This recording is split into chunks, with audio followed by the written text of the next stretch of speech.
বিএনপির অনেক নেতাকর্মী আছে যে দলের জন্য কাজ করে, তাই কোনো জায়গায় চাঁদাবাজি করে না, কোনো জায়গায় দুর্নীতি করে না, কোনো জায়গায় দল থেকে 1 টাকাও নেওয়া না, কিন্তু তার দলের জন্যে জীবন পর্যন্ত দিতে রাজি আছে এমন অহরহ নেতাকর্মী আছে বিএনপির। এরাই ছিল আবেগ। রাষ্ট্র আবেগ দিয়ে চলে কিনা আমি জানি না, কিন্তু আমি জানি দল আবেগ দিয়ে চলে। কারণ তৃণমূল বিএনপির যত নেতাকর্মী আছে বিগত 17 বছরে তারা যা কষ্ট করেছে, মার খেয়েছে, বাড়িঘর থাকতে পারে নাই, ঘর ছাড়া হয়েছে, জেল জরিমানা, কত কিছু, গুম, নির্যাতন, আয়নাঘর, কত কিছু তৃণমূল পর্যায়ের নেতাকর্মীরাই কিন্তু এটার সম্মুখীন হয়েছে। আপনি একটা জিনিস বোঝেন, 28শে অক্টোবর যে জনসভাটা হয়েছিল বিএনপির, পুলিশের সামনে শত শত তৃণমূল নেতাকর্মীরা দাঁড়িয়ে গেছিল, গুলির সামনে দাঁড়িয়ে গেছিল জীবনের মায়া ত্যাগ করে। এমন অহরহর ঘটনা বিএনপিতে আছে বিগত 17 বছরে, যেটা সরাসরি পাখির মতো মানুষকে নেতাকর্মীদের গুলি করে দিয়েছে। এই যে যারা গুলির সামনে দাঁড়ালো, এই আবু সাইদ বুক চিতিয়ে দাঁড়িয়েছিল না, এটা বহুত আগে বিএনপির কয়েকজন এনএম করে গেছে, বুক চিতিয়ে দাঁড়িয়ে গেছিল, অহরহর ছবি আছে।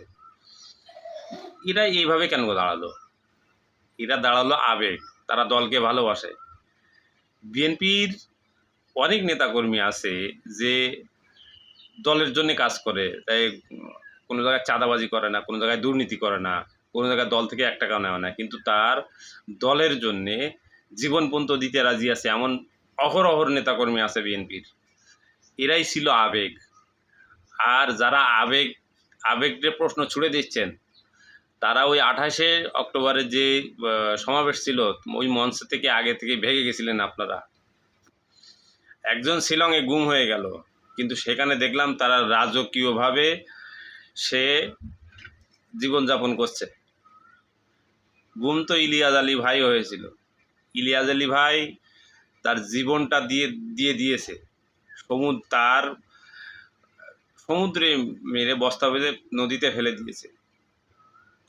তাহলে কি ইলিয়াস ভাইকে কেন মেরে দিল? ইলিয়াস ভাই ছিল পুরোপুরি ইন্ডিয়া বিরোধী। তিস্তা যে ঝামেলাটা ছিল, সেই প্রথম ইন্ডিয়ার বিরোধী ছিল ইলিয়াস ভাই। আজকে সেই ইলিয়াস ভাই কিন্তু নাই। বিএনপির অহরহ নেতাকর্মী এরম আছে, গুম, হত্যা শিকার হয়েছে। একটা ভিডিও দেখবেন আপনারা, যে একজন বিএনপি নেতাকে যারা তুলে নিয়ে গেছে তার পরিবারকে ফোন করার সুযোগ দিয়েছে, কিন্তু সেই লোকটা তার মেয়ের সাথে কথা বলছে, আব্বা তুমি কেমন আছো? সে বলছে, আম্মু আমি ভালো আছি। কিছুক্ষণ পরে গুলির আওয়াজ, মারা গেল বেচারা। এ ছিল আবেগ। আপনারা বুঝবেন না তো, আপনারা আবেগ বুঝবেন না। সালাউদ্দিন সাহেব আবেগ জীবনে বুঝবে না। সালাউদ্দিন সাহেব এখান থেকে শিলংয়ে গেছেন রাষ্ট্রীয় মদতে, সেখানে যে তাকে ভারতের মেহমানদারি করানো হয়েছে।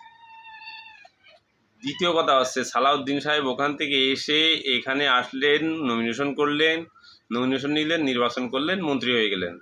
কষ্টটা কোথায় আমার একটু বলেন, কষ্টটা কোথায় একটু বলেন। আপনারা আবেগ বুঝবেন না তো। আবেগ বুঝবে যারা এই যে 24-এ জীবনের মায়া ত্যাগ করে আবু সাইদ মুগ্ধ, ওয়াসিমের মতো লোক বুক চিতিয়ে দিয়ে গুলির সামনে দাঁড়িয়ে গেছে খালি হাতে। 2000 লোক জীবনটা দিয়েছে, তাদের মধ্যে যদি আপনার সন্তান থাকতো, আপনি আবেগ বুঝতে পারতেন যে মা তার সন্তানকে সরাসরি 24-এ আন্দোলনে নামিয়ে দিচ্ছে। সেই মায়ের আবেগটা আপনি বুঝতে পারতেন যদি আপনি এই সরাসরি এই আন্দোলনে থাকতেন। আজকে আপনারা যেভাবে কথাবার্তা বলছেন, পুরো 24-এর আন্দোলনটাকে আপনারা ডিনাই করে যাচ্ছেন, শুধু আপনাদের কারো স্বার্থ হাসিল করার জন্যে। ভারত এদেশে 5 আগস্টের পরে হারিয়ে গেছিল, কিন্তু আমরা আবার দেখতে পাচ্ছি ভারত তার খুঁটি বরাবর কিন্তু গেড়ে গেছে। আপনারা সেই সুযোগটা তৈরি করে দিচ্ছেন। যদি এমনই থাকেন, দেখবেন ওই তৃণমূল নেতাকর্মীরা যারা আছে আবেগ নিয়ে কিন্তু আপনাদের সামনে পিছনে কোথাও দাঁড়াবে না, বিপদে পড়ে যাবেন।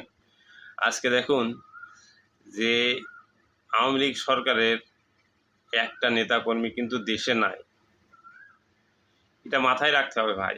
আপনাদের ভুলের কারণে তৃণমূল নেতাকর্মীদের জীবন ছারকার হয়ে যাবে। এই জন্যে কথাবার্তা অন্তত কাজ কাম কথাবার্তা সংযত হয়ে কথা বলেন, যেটা দলের জন্য সুবিধা, দলের জন্যে ভালো, দেশের জন্য ভালো, তৃণমূল নেতাকর্মীর জন্য ভালো।